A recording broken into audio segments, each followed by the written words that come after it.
أعوذ بالله من الشيطان الرجيم. بسم الله الرحمن الرحيم.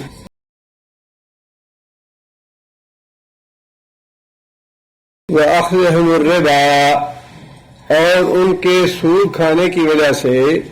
اس آیت کا تعلق بھی پچھلی آیت کے ساتھ ہے. پچھلی آیت میں اللہ تعالیٰ نے یہ بات ارشاد فرمائی تھی فَبِظُلْمٍ مِّنَ الَّذِينَ هَادُوا، یہودیوں کے گناہوں کی وجہ سے حرمنا علیہم، ہم نے ان کے اوپر حرام کر دیں طیبات، پاکیزہ چیزیں، احلت لہم، جو پہلے ان کے لیے حلال تھیں، وبصدہم عن سبیل اللہ کثیرا، اور لوگوں کو اللہ کی راہ پہ آنے سے روکنے کی وجہ سے. اس میں بھی اللہ تعالیٰ نے ان کے دو جرائم بتائے ہیں کہ ہم نے ان کے اس گناہ کی وجہ سے کہ جو پچھلے گناہ ہم نے گنوا دیے وہ بھی، اور پھر سب سے زیادہ بڑا گناہ اللہ فرماتے ہیں کہ لوگوں کو اسلام کی راہ پہ آنے سے روکتے ہیں. اور یہ فطرت ہے یہود کی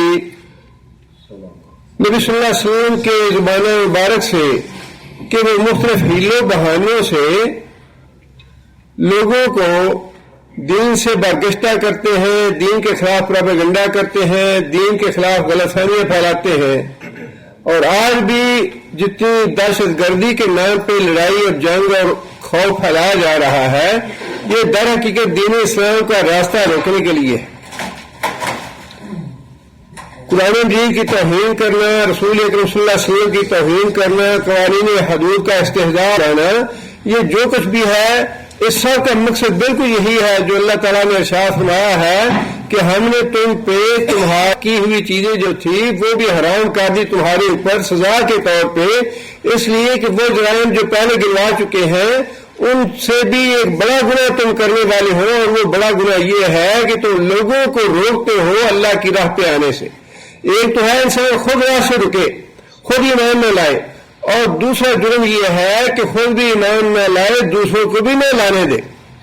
اور یہی جرم آج بھی یہ یہودی کر رہے ہیں، ڈنکے کی چوٹ پہ کر رہے ہیں.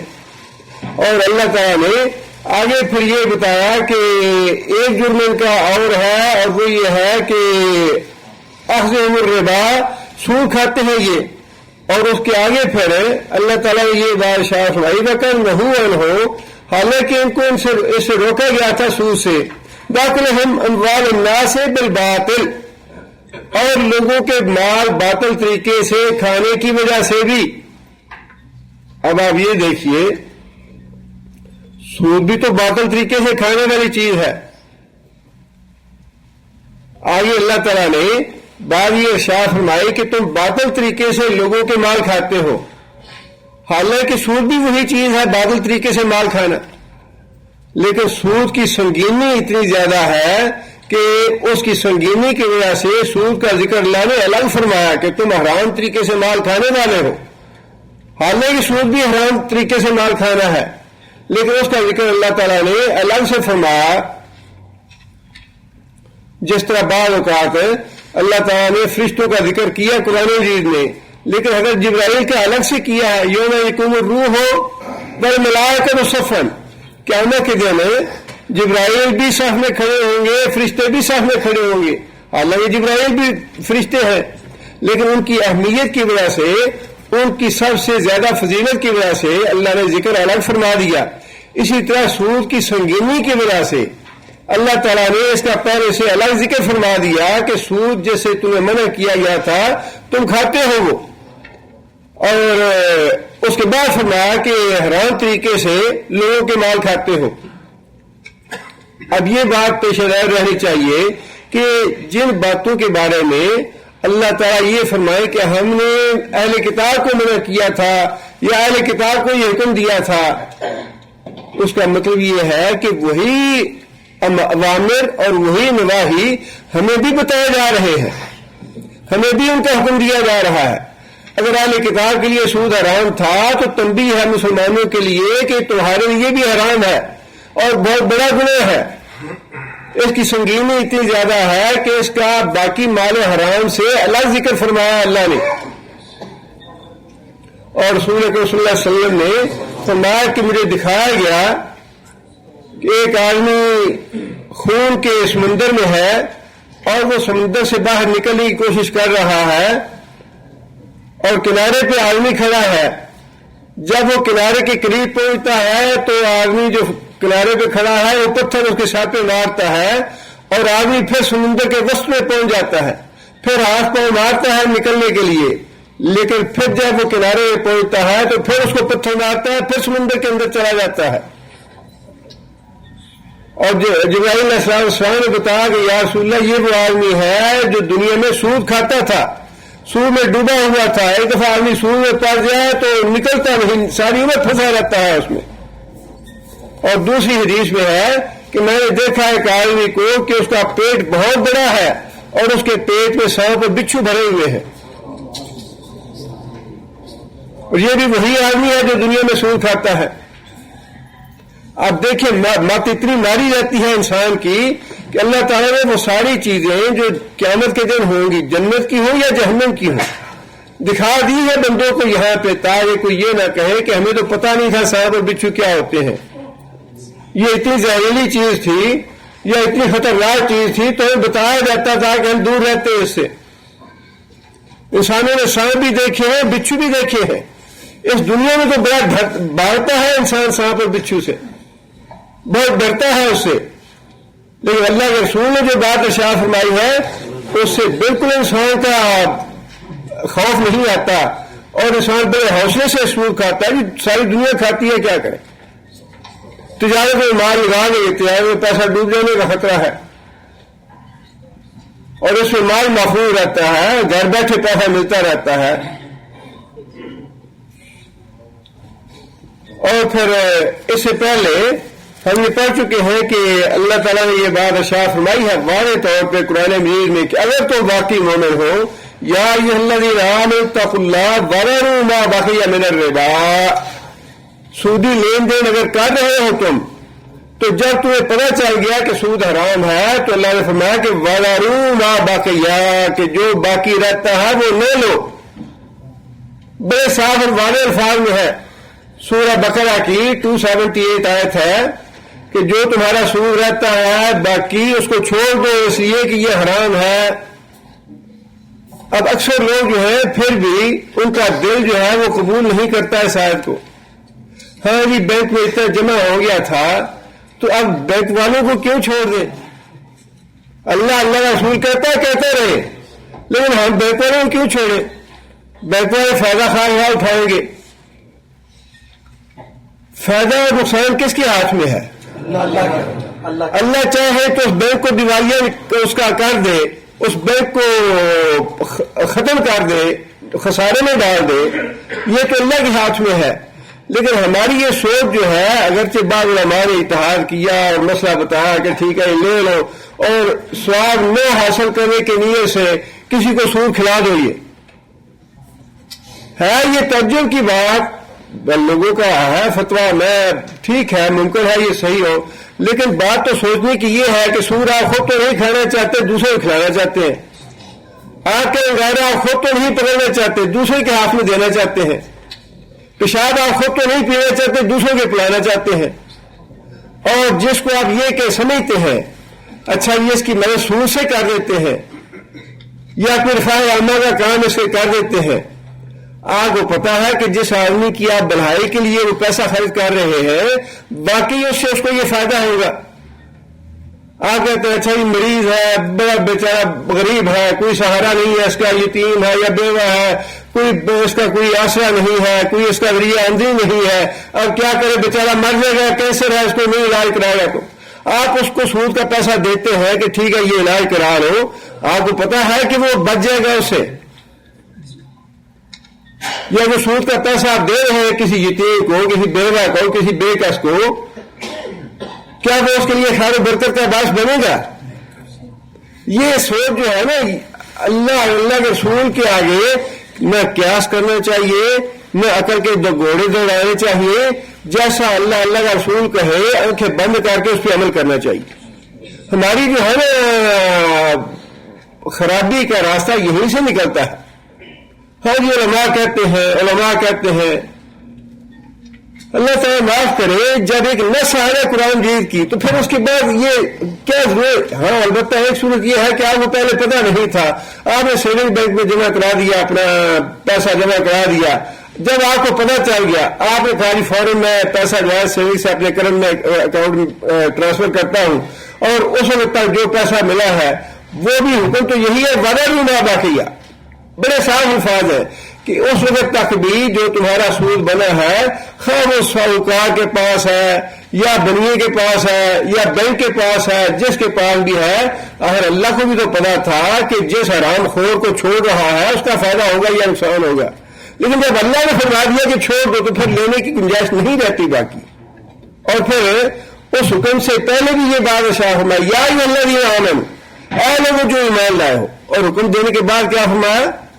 ان کنتم مؤمنین، حکم سے پہلے بھی ایمان کی بات، بعد بھی ایمان کی بات، کہ اگر تم واقعی ایمان لائے ہو اور واقعی دل سے اللہ کے رسول کا حکم ماننے والے ہو، تو پھر جو تمہارا سود ہے اس کو ہاتھ نہ لگاؤ، اس کے قریب نہ جاؤ، اور یہ لے کے کسی دوسرے کو بھی نہ کھلاؤ۔ حکم تو بڑا واضح ہے۔ اب یہ ہر آدمی کے اپنے اپنے دل کی تسلی اور اس کی بات ہے، جو اللہ کے رسول کا حکم ہے اصل میں تو یا اللہ کا حکم ہے، وہی حکم حرف آخر ہونا چاہیے مومن کے لیے۔ اور پھر یہ بات بھی اس چند آیت پہلے اللہ تعالیٰ نے فرمائی الذین یأکلون الربا لا یقومون الا کما یقوم الذی یتخبطہ الشیطان من المس، یہ قیامت کے قبروں سے اس طرح اٹھیں گے سود خور، سود کھانے والے، جس طرح کوئی بوڑا کتا ہوتا ہے، پاگل مجنون جس کو شیطان نے مس کر لیا، نے چھو کے اس کو پاگل بنا دیا ہو، اس طرح یہ اپنی قبروں سے اٹھیں گے بولے بن کے، جس کی حوث پوری نہیں ہوتی، اس کو کاٹتا ہے، اس کو کاٹتا ہے، اس کو کاٹتا ہے۔ قالوا انما البیع مثل الربا، اس لیے کہ انہوں نے یہ فلسفہ گاڑ لیا کہ سود بھی تو تجارت ہی کی طرح ہے، تجارت میں بھی انسان نفع لیتا ہے، اس میں بھی نفع لیتا ہے، حالانکہ فرق واضح ہے دونوں کا۔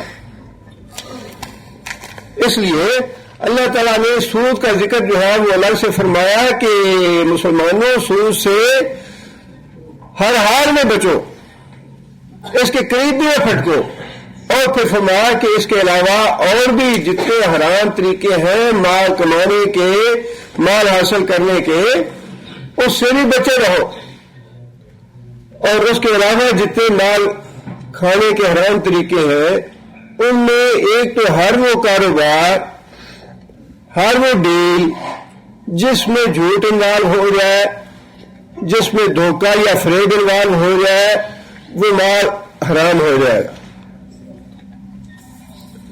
اور پھر رشوت کے بارے میں فرما دیا کہ رشوت لینے والا اور دینے والا دونوں جہنمی ہیں۔ ناجائز طریقے سے کسی کے مال پہ قبضہ کر لینا، کسی کے مکان پہ، کسی کے پلاٹ پہ، کسی کی دکان پہ قبضہ کر لینا، اور پھر زبردستی بھتہ وصول کرنا، جس کی بڑی بیماری ہے آج ہمارے ملک میں۔ جو بدماش قسم کے لوگ ہیں یا حکومت کے ٹاؤٹ ہوتے ہیں، اپنی قوت کے بھروسے پہ، طاقت کے زور پہ دھمکیاں دے کے، خوفزدہ کر کے لوگوں کو ان کا مال بٹورتے ہیں، اور پھر مزدور کی مزدوری ادا نہ کرنا، کسی دوسرے کا حق مارنا، یا جھوٹی قسم کھا کے اپنے مال بیچنا، یہ ساری چیزیں جو ہیں حدیث میں الگ الگ ان کی سزا کا ذکر بھی ہے اور ان کی حرمت کا ذکر بھی ہے کہ یہ ساری چیزیں حرام ہیں۔ اللہ فرماتے ہیں کہ ہم نے ان کو سود کھانے سے بھی منع کیا تھا، وَأَكْلِهِمْ أَمْوَالَ النَّاسِ بِالْبَاطِلِ، اور لوگوں کے مال باطل طریقے سے حاصل کرنے سے بھی روکا تھا، وَأَعْتَدْنَا لِلْكَافِرِينَ مِنْهُمْ عَذَابًا أَلِيمًا، وَأَعْتَدْنَا، اور ہم نے تیار کیا للکافرین، ایسے کافروں کے لیے جو اللہ کے احکام نہیں مانتے، منہم ان میں سے عذاب علیما عذاب علیم تیار کیا ہے. اب یہ جو آیتیں تھی ساری، یہ آیتیں کون سے سوال کے جواب میں نازل فرمائی اللہ نے؟ یہ سارا رکوع جو ہے جس میں یہودیوں کے جرائم اور گناہ اللہ تعالیٰ نے گنوائے ہیں، یہ کون سے سوال کے جواب میں اللہ نے باتیں ارشاد فرمائی ہے؟ کہ اللہ آسمان سے کتاب نازل کرے. یہ پچھلی آیت میں اللہ نے فرمایا تھا یسألک اہل الکتاب ان تنزل علیہم کتاب من السماء. اہل کتاب مطالبہ کرتے ہیں محمد صلی اللہ علیہ وسلم سے، اگر تو واقعی اللہ کا رسول ہو تو جس طرح تخلیہ نازل ہوئی تھی موسیٰ علیہ السلام پہ، اسی طرح ایک اکٹھی کتاب جو ہے وہ نازل لے کے آؤ آسمانوں سے، تاکہ ہمیں پتہ چلے کہ واقعی آپ اللہ کے رسول ہیں. اس کا جواب بھی اللہ تعالیٰ نے دیا اس سے آگے.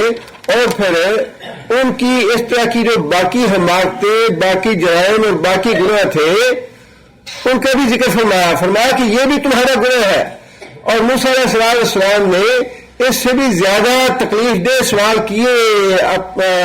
موسیٰ علیہ السلام کی قوم نے موسیٰ علیہ السلام سے اس سے بھی زیادہ اذیت ناک سوال کیے جیسا سوال تم نے کیا ہے محمد صلی اللہ علیہ وسلم سے. اور پھر ان لوگوں کی جو کرتوتیں تھیں یا ان کے جو جرائم تھے وہ اللہ تعالیٰ نے گنوا دیے، اور وہ یہاں اس آیت تک مکمل ہو جاتے ہیں. اب اس سے آگے ہے تو ریلیٹڈ مضمون ہی، لیکن موضوع جو ہے، ٹاپک جو ہے وہ تھوڑا بدل جاتا ہے. آگے اللہ فرماتے ہیں لیکن الراسخون فی العلم منہم، لیکن الراسخون فی العلم منہم سے مراد کون ہے؟ وہی سوال کرنے والے اہل کتاب. اب ذکر انہی کا ہو رہا ہے، لیکن یہ سوال کا جو جواب تھا وہ اس آیت تک مکمل ہوا ہے.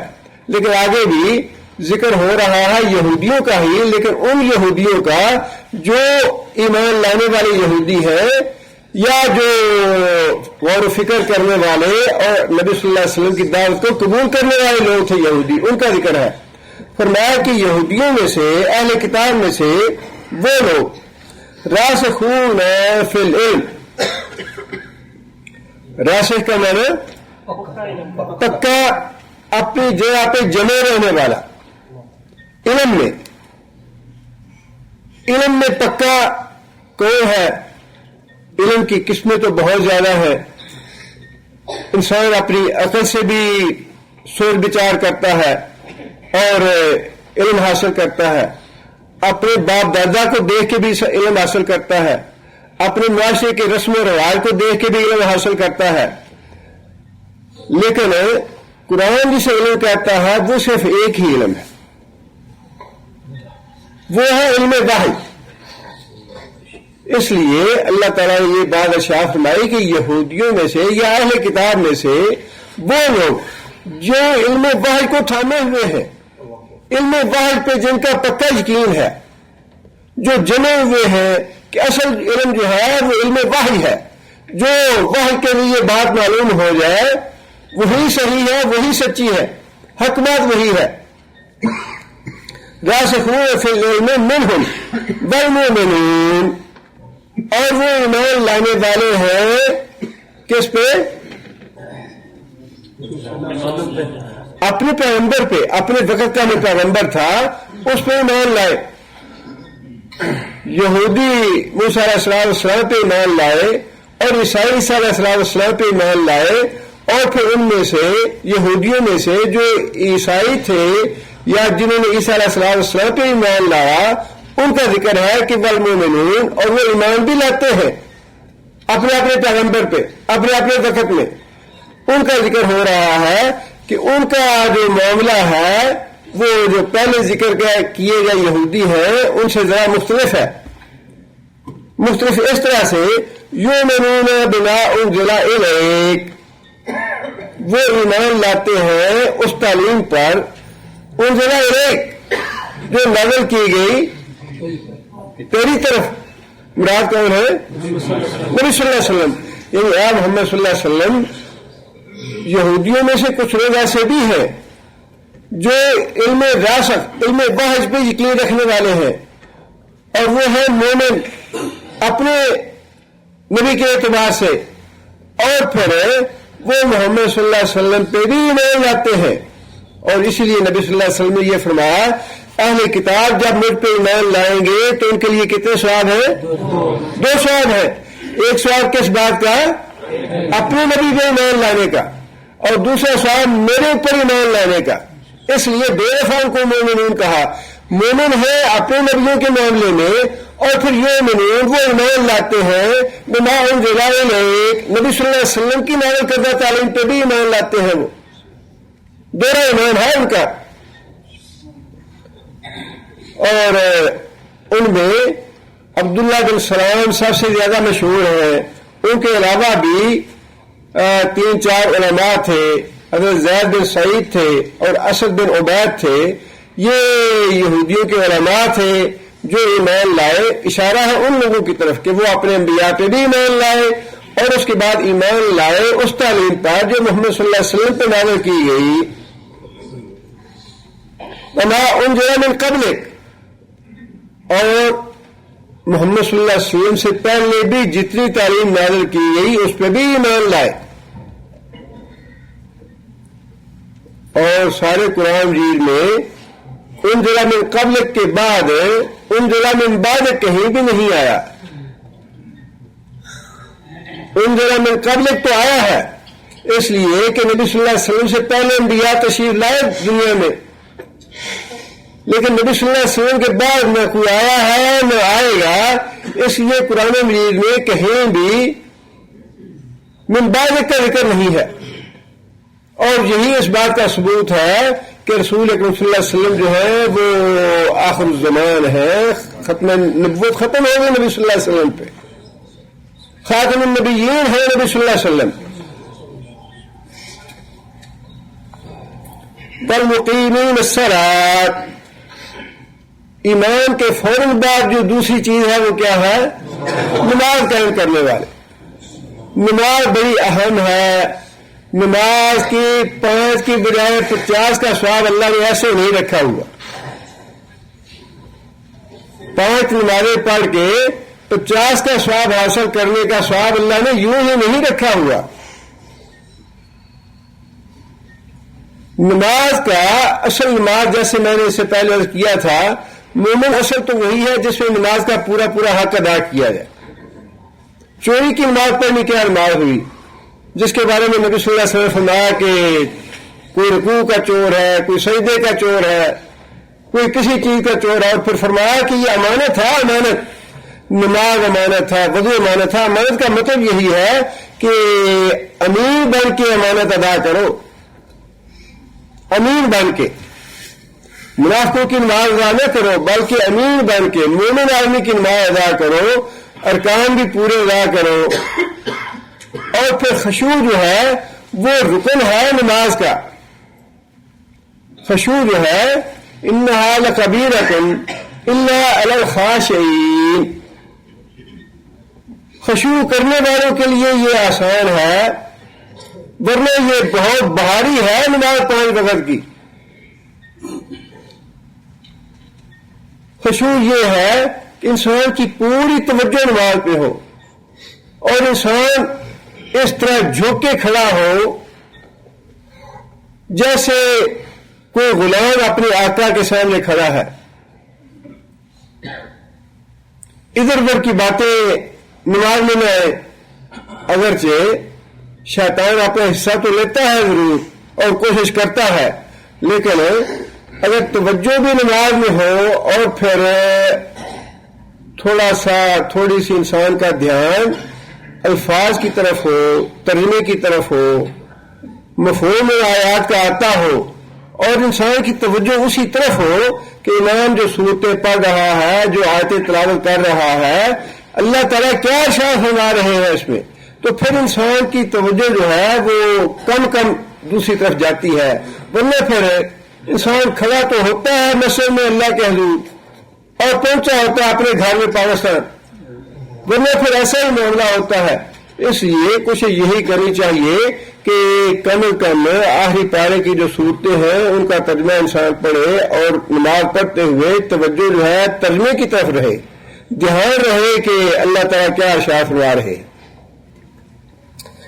آگے فرمایا کہ وَالْمُؤْتُونَ الزَّكَاةَ، اور پھر وہ اہل کتاب جو ہیں ایمان لانے کے بعد نماز بھی پڑھتے ہیں، زکوٰۃ بھی ادا کرتے ہیں، وَالْمُؤْمِنُونَ بِاللَّهِ وَالْيَوْمِ الْآخِرِ، اللہ پہ ایمان لاتے ہیں، یوم آخر پہ ایمان لاتے ہیں، اولئک سنؤتیہم اجرا عظیما، یہ وہ لوگ ہیں سنؤتی، ہم عنقریب دیں گے ان کو اجرا عظیما، بہت بڑا اجر، اجر عظیم دیں گے ہم ان لوگوں کو جو محمد صلی اللہ علیہ وسلم کی تعلیمات پہ ایمان لاتے ہیں، اللہ پہ ایمان لاتے ہیں، یوم آخر پہ ایمان لاتے ہیں، نماز پڑھتے ہیں اور زکوٰۃ ادا کرتے ہیں۔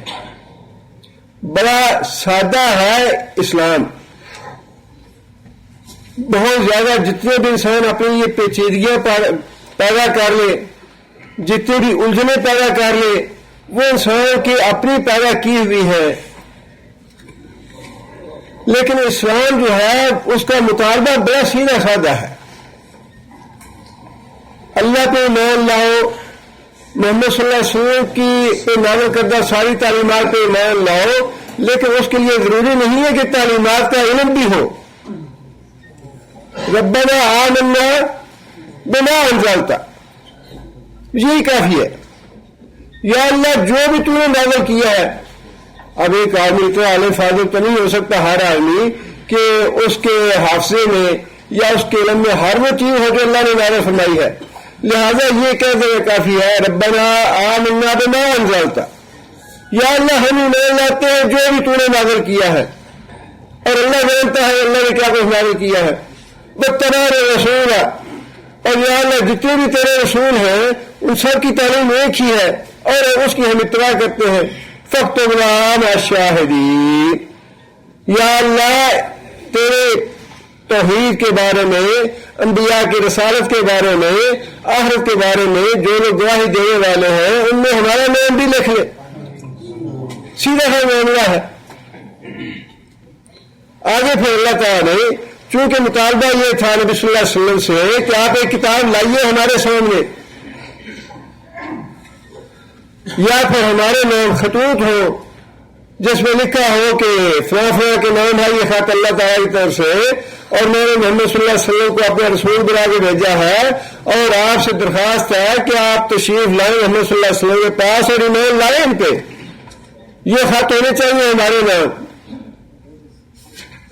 اللہ تعالیٰ نے پہلے تو ان کے باقی جرائم گنوا دیے اس کے جواب میں کہ تمہاری بدتمیزی، تمہاری خباثتیں اور تمہارے جرائم اور گناہ، ان کی فہرست تو اتنی طویل ہے کہ پورا قرآن بڑا پڑا ہے اس سے، اور فرمایا کہ تم میں سے جو فی الواقعی وحی پہ ایمان لانے والے ہیں وہ تو ایمان لائے بھی ہیں محمد صلی اللہ علیہ وسلم پہ، اور تمہاری اس بات کا جواب یہ ہے کہ پہلے انبیاء جن پہ تم ایمان لائے ہو ان پہ بھی وحی آتی تھی، اور ان پہ بھی وحی کا طریقہ وہی تھا جو طریقہ نبی صلی اللہ علیہ وسلم کے ساتھ ہم نے اختیار کیا۔ اور نبی صلی اللہ علیہ وسلم سے جو پہلے انبیاء آئے ان پہ تو تم ایمان لاتے ہو، اس وحی کو بھی مانتے ہو، اس طریقے کو بھی مانتے ہو، اگر وہی وحی اور وہی طریقہ نبی صلی اللہ علیہ وسلم کے معاملے میں تمہارے سامنے آ رہا ہے تو اس کا انکار کرتے ہو۔ اس لیے اللہ تعالیٰ نے فرمایا کہ انا اوحینا الیک، انا بے شک ہم اوحینا ہم نے ہی وحی کی، الیک تیری طرف، کما اوحینا الی نوح، اسی طریقے سے وحی کی جس طرح سے ہم نے وحی کی نوح علیہ السلام کی طرف۔ اب وحی کا طریقہ کیا تھا؟ نبی صلی اللہ علیہ وسلم کی رسالت کی ابتدا جو ہے وہ تو سچے خوابوں سے شروع ہوئی، اور وحی کا ایک طریقہ انبیاء کے معاملے میں یہ ہے کہ ان کا جو خواب ہوتا ہے وہ بھی وحی ہی ہوتا ہے، وہ بھی اللہ کا حکم ہی ہوتا ہے۔ اس لیے ایک طریقہ تو یہی ہے وحی کا کہ کسی نبی کو خواب میں کوئی حکم دے دیا جائے. دوسرا بحث کا طریقہ وہ ہے جس میں رسول اللہ صلی اللہ علیہ وسلم فرماتے ہیں کہ میرے کانوں میں گھنٹی کی آواز آنی شروع ہو جاتی اور جو کچھ بھی فرشتہ مجھے بتانا چاہتا وہ بتاتا، حتیٰ کہ جب مجھے یاد ہو جاتا، جب میرے قلب میں وہ ساری چیز محفوظ ہو جاتی تو گھنٹی کی آواز آنی بند ہو جاتی. جب تک وہ مجھے یاد نہ ہوتی یا محفوظ نہ ہوتی میرے دل میں تب تک وہ گھنٹی کی آواز آتی رہتی. اب یہ دیکھیے کہ اس میں کیفیت تو نبی صلی اللہ علیہ وسلم نے خود بھی بتائی نہیں ہے. اس وقت فرشتے کا عمل کیا تھا؟ فرشتہ نبی صلی اللہ علیہ وسلم سے دور کھڑا ہوتا یا قریب کھڑا ہوتا یا کوئی دباؤ ڈالتا نبی صلی اللہ علیہ وسلم کے جسم پہ، یا وہ کیسی گھنٹی تھی یا وہ کیسے آواز آتی تھی، اس کی کوئی کیفیت جو ہے سوائے اس کے کہ یہ ایمان بالغیب کی بات ہے. سوائے اس کے کہ یہ ایمان بالغیب کی بات ہے کہ میں تمہیں بتا رہا ہوں کہ مجھے گھنٹے کی آواز آ رہی ہے. صحابہ کرام پاس بیٹھے ہیں، صحابہ کرام کو وہ آواز نہیں آ رہی، اور جب تک وحی کا سلسلہ جاری ہے جب تک وہ گھنٹے کی آواز آتی رہتی، اور جب وحی کا سلسلہ ختم ہو جاتا تب وہ گھنٹے کی آواز بھی ختم ہو جاتی. اور نبی صلی اللہ علیہ وسلم فرماتے ہیں کہ یہ جو سلسلہ تھا وحی کا یا طریقہ وحی کا، یہ میرے لیے بہت زیادہ تکلیف کا باعث ہوتا، بہت ایسے جس طرح بوجھ اوپر پڑ جاتا ہے اس طرح محسوس ہوتا مجھے. اور تیسرا طریقہ کیا ہے؟ تیسرا طریقہ یہ ہے کہ کوئی آدمی کی شکل میں فرشتہ آتا اور آ کے نبی صلی اللہ علیہ وسلم سے بالمشافہ بات چیت کرتا. جس طرح وہ حدیث ہے طویل احسان والی جس میں فرشتہ آیا، آ کے نبی صلی اللہ علیہ وسلم کے سامنے بیٹھا اور نبی صلی اللہ علیہ وسلم سے سوال جواب کیے، اور بعد میں نبی صلی اللہ علیہ وسلم نے بتایا صحابہ کرام کو کہ یہ فرشتہ تھا جو تمہیں اسلام سکھانے کے لیے آیا تھا.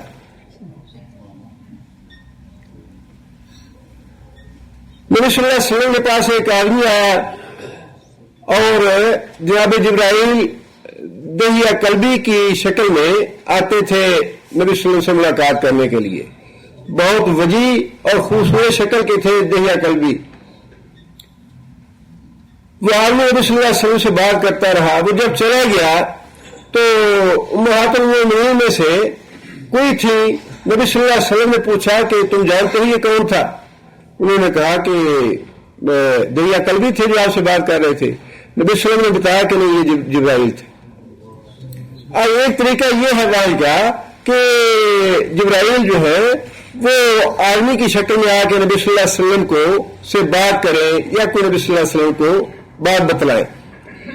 اور چوتھی جو وحی کی صورت ہے وہ یہ ہے کہ اللہ تعالیٰ براہ راست اپنے نبی سے کلام کرے.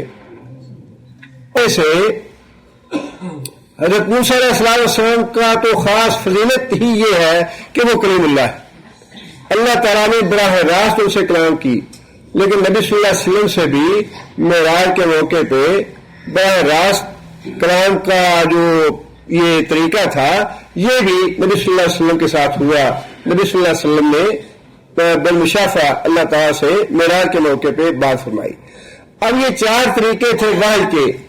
اللہ تعالیٰ نے یہ بات ارشاد فرمائی انا اوحینا الیک کہ اے محمد صلی اللہ علیہ وسلم ہم نے تمہاری طرف وحی کی ہے کما اوحینا الی نوح، ویسے ہی جس طرح وحی کرتے رہے نوح علیہ السلام کی طرف والنبیین، اور جتنے بھی نبی ہیں من بعد ہی نوح علیہ السلام کے بعد اوحینا الی ابراہیم واسماعیل واسحاق ویعقوب والاسباط، اور پھر جو ان میں سے فضیلت رکھنے والے بعض انبیاء تھے جن کے تعلق کی وجہ سے اہل کتاب بڑا فخر محسوس کرتے تھے کہ ہمارا تعلق حضرت ابراہیم علیہ السلام سے ہے، ہمارا تعلق حضرت اسماعیل علیہ السلام اور حضرت اسحاق علیہ السلام سے ہے.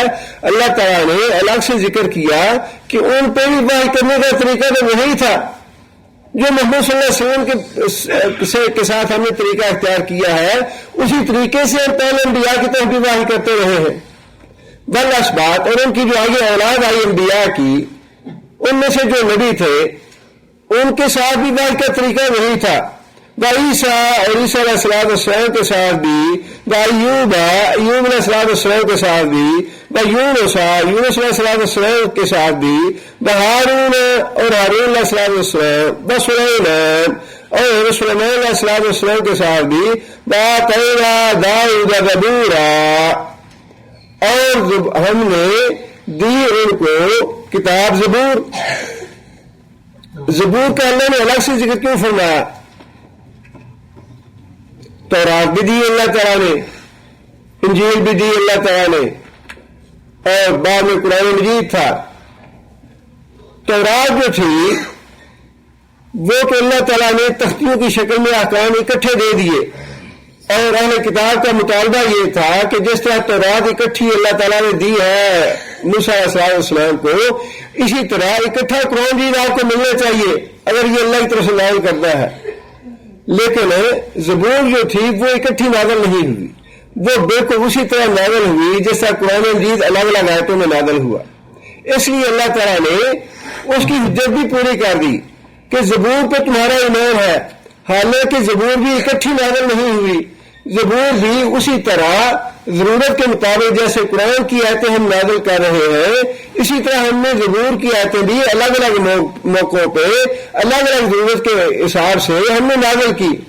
اس پہ تمہارا ایمان ہے.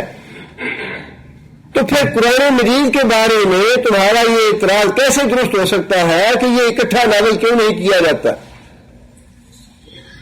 اس لیے اللہ تعالیٰ نے یہ بات واضح فرمائی کہ محمد صلی اللہ علیہ وسلم پہ بھی وحی کا طریقہ وہی ہے جو پہلے انبیاء کے ساتھ طریقہ ہم نے اختیار کیا, اور جس طرح پہلے انبیاء کی کتاب جو ہے بتدریج ہم نے نازل فرمائی اسی طرح بتدریج ہم قرآن نازل فرما رہے ہیں.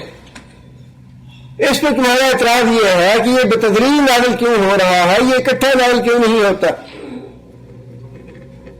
آگے پھر اللہ فرماتے ہیں رسولن, اور یہ جو رسولوں کا معاملہ ہے قد قصصناہم, ہم نے بیان کیا ان کا حال. قصصنا, قصص کا معنی بیان کرنا, ہم نے بیان کیا ان کا حال علیکا تیرے اوپر, یہ نبی صلی اللہ علیہ وسلم کے سامنے, من قبل اس سے پہلے. کس سے پہلے؟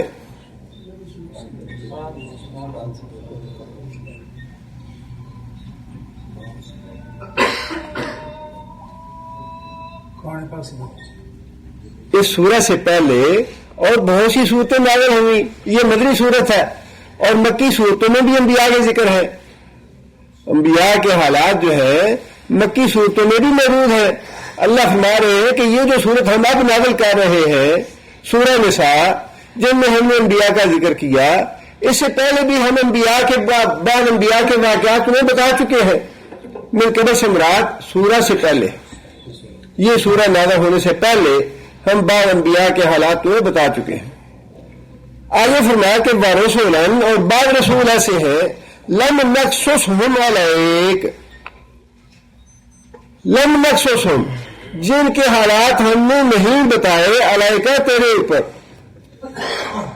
جس کا مطلب یہ ہے انبیاء کی تعداد اتنی زیادہ ہے جس کا اصل علم اللہ ہی کو ہے, نبی صلی اللہ علیہ وسلم کو بھی نہیں ہے. اور وہ 1,24,000 والی حدیث ہے جو بعض علماء نے لکھا ہے کہ وہ موضوع ہے, اس لیے کہ قرآن مجید کی اس آیت میں اللہ نے فرما دیا کہ تمہیں بھی پتہ نہیں ہم نے کتنے نازل کیے. قرآن کی آیت بالکل واضح ہے, لہذا اس کا مطلب یہی ہے کہ نبی صلی اللہ علیہ وسلم کو بھی اللہ تعالیٰ نے بعض انبیاء کے حالات بتائے, بعض کے حالات نہیں بتائے, اور ان کی تعداد کتنی ہے اس کا بھی صحیح علم اللہ ہی کو ہے. پھر آگے پھر اللہ فرماتے ہیں وَكَلَّمَ اللَّهُ مُوسَىٰ تَكْلِيمًا, اور ان میں سے موسیٰ علیہ السلام وہ ہیں جن کو اللہ تعالیٰ نے فضیلت عطا فرمائی, ان کے ساتھ گفتگو کرنے سے، کلام کرنے سے. اور قرآن مجید میں مختلف جگہ پہ اللہ تعالیٰ نے ان کی گفتگو کا ذکر فرمایا ہے، لیکن سورہ طٰہٰ میں خاص طور پہ سب سے زیادہ ذکر اللہ تعالیٰ نے موسیٰ علیہ السلام کا اس اعتبار سے فرمایا ہے. اللہ فرماتے ہیں کہ جب مدین سے موسیٰ علیہ السلام واپس مصر تشریف لا رہے تھے، راستے میں راستہ بھول گئے موسیٰ علیہ السلام، اور سردی کا موسم تھا، تاریکی تھی. اللہ فرماتے ہیں کہ موسیٰ علیہ السلام نے راستے میں آتے ہوئے آگ دیکھی. فقال لأہلہ، اپنے اہل و عیال سے کہنے لگے، ان کو سو انی آنست نارا، میں نے آگ دیکھی ہے اور تم نے یہاں ٹھہرو. لعلی آتیکم منہا بقبس، میں وہاں سے جا کے آگ کا انگارہ لے کے آتا ہوں. آگے اللہ فرماتے ہیں فلما آتاہا نودی یا موسیٰ، جب موسیٰ علیہ السلام اس وادی میں پہنچے جہاں پہ انہوں نے آگ دیکھی تھی، اللہ فرماتے ہیں کہ موسیٰ علیہ السلام کو ایک آواز آئی، انی انا ربک فاخلع علیک. اب یہ گفتگو جو تھی یہ بالکل واضح موسیٰ علیہ السلام کو سنائی دے رہی تھی، حالانکہ وہاں بات کہنے والا موجود نہیں تھا. اللہ فرماتے ہیں کہ ہم نے موسیٰ علیہ السلام سے یہ بات کہی، انا ربک، میں تیرا رب ہوں، فاخلع علیک، اپنے جوتے اتار دو. ادب اور احترام کے لیے، اللہ تعالیٰ کی بات سننے کے لیے اپنے جوتے اتار دو. اور بعض مفسرین نے یہ لکھا ہے کہ اس وادی مقدس کی جو برکات ہے اس میں جوتوں کی رکاوٹ نہ آئے تمہارے بدن میں وہ برکات داخل ہونے کے لیے. واللہ اعلم بالصواب. لیکن زیادہ جو بہتر بات لگتی ہے وہ یہی ہے کہ ادب اور احترام کی وجہ سے اللہ تعالیٰ نے حکم دیا کہ اب اللہ تعالیٰ تم سے مخاطب ہے، لہذا اللہ تعالیٰ کے ادب اور احترام کا تقاضا یہ ہے کہ جوتے اتار، جس کا مطلب یہ ہے اب یہاں سے ہی بات بڑی واضح ہو جاتی ہے کہ ادب اور احترام جو ہے اللہ کا اگر اتنا مطلوب ہے کہ جوتوں سمیت اللہ تعالیٰ اپنی بات سنانے سے پہلے فرما رہے ہیں جوتے اتار دو. جو چیزیں اللہ سے منسوب ہیں، کلام اللہ ہے اللہ کا کلام، اور بیت اللہ ہے اللہ کا گھر، اور اسی طرح اور بھی کوئی چیز شاعر اللہ میں سے ہے جو اللہ کی طرف منسوب کی گئی ہے، ان کا ادب اور احترام تو لازم آتا ہے. ان کا ادب اور احترام نہ کرنا یا اس کے بارے میں تأمل کرنا یا پوچھنا کہ ہاں جی کوئی حدیث ہے اس کے بارے میں یا کیا حکم ہے، انہی آیتوں سے اور اسی طرح باتوں سے انسانوں کو بات سمجھ لینی چاہیے کہ کتنا ادب اور احترام اللہ تعالیٰ کو ملحوظ ہے اور اللہ چاہتے ہیں ہم سے. آگے پھر اللہ نے فرمایا کہ اللہ تعالیٰ نے موسیٰ علیہ السلام سے یہ بات کہی، اللہ اخترتک کا فاستمع لما یوحی، ہم نے تجھے چن لیا ہے اپنی رسالت کے لیے، اب تمہاری طرف ہم وحی کرنے لگے ہیں، غور سے سننا. اس کا مطلب یہ ہے کہ اللہ تعالیٰ کا براہ راست کرنا بھی وحی ہی کی قسم ہے. اللہ نے خود فرمایا کہ ہم اب تمہاری طرف وحی کرنے لگے ہیں، تمہیں حکم دینے لگے ہیں، ہماری بات کو غور سے سننا. اننی انا اللہ، بے شک میں اللہ ہی بات کر رہا ہوں.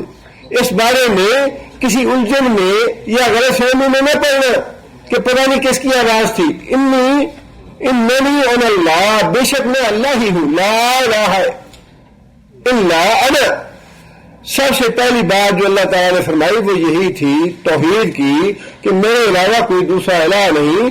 فاعبدنی، میری عبادت کرنا، باقی الصلاۃ لذکری، اور میری یاد کے لیے نماز قائم کرنا. پہلی بات توحید اور اس کے بعد دوسری بات نماز. اور یہ بھی اللہ تعالیٰ نے خود فرما دیا کہ میں تمہاری طرف وحی کرنے لگا ہوں. آگے طویل گفتگو ہے جو موسیٰ علیہ السلام اور اللہ تعالیٰ کے درمیان ہوئی. اللہ تعالیٰ نے پوچھی کچھ باتیں، موسیٰ علیہ السلام نے جواب دیے، پھر اللہ تعالیٰ نے موعظے دیے، اور یہ سارا معاملہ جو تھا بے مشافہ اللہ تعالیٰ سے بات چیت سے ہوا، اور یہ بھی وحی کی قسم ہے۔ وہ ساری قسمیں یا اللہ تعالیٰ نے مختلف جگہ پہ قرآن مجید میں بھی ارشاد فرما دی ہے کہ یہ پردے کے پیچھے اللہ تعالیٰ کا براہ راست کلام کرنا یہ بھی وحی ہے۔ آگے پھر اللہ فرماتے ہیں رسولن، یہ جو رسولوں کا سلسلہ ہے یہ کس غرض کے لیے ہے؟ مبشرین، یہ رسول آتے ہیں مبشرین بن کے، بشارت دینے والے بن کے ان لوگوں کے لیے جو ایمان لے اور نیک عمل کرے، جیسے اللہ کے رسول فرماتے ہیں ان کو جنت کی بشارت دے۔ ومنذرین، اور ڈرانے والے بن کے آتے ہیں یہ رسول، ڈرانے والے اس بات سے کہ اگر ایمان نہیں لاؤ گے، اگر گناہ کرو گے تو اللہ تمہیں سزا دے گا، اللہ عذاب دے گا۔ بشارت بھی ہے اور انذار بھی ہے۔ لِأَلَّا يَكُونَ لِلنَّاسِ عَلَى اللَّهِ حُجَّةٌ بَعْدَ الرُّسُلِ، لِأَلَّا تاکہ نہ ہو للناس واسطے لوگوں کے علی اللہ حجت، کوئی بھی دلیل یا بہانہ لوگوں کے پاس رسولوں کے آنے کے بعد۔ رسول اللہ فرماتے ہیں کہ میں نے رسول اس لیے بھیجے ہیں اور وحی کا سلسلہ اس لیے میں نے شروع کیا ہے تاکہ قیامت کے دن کسی بھی آدمی کے پاس اللہ کے خلاف کوئی بہانہ نہ رہ جائے۔ کیا مطلب ہے اس کا بہانہ نہ رہ جائے؟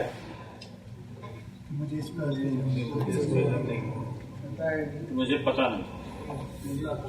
اللہ تعالیٰ نے ہدایت کے لیے جتنے بھی ذرائع یا ضرورتیں تھیں اللہ نے وہ ساری پوری کی ہیں۔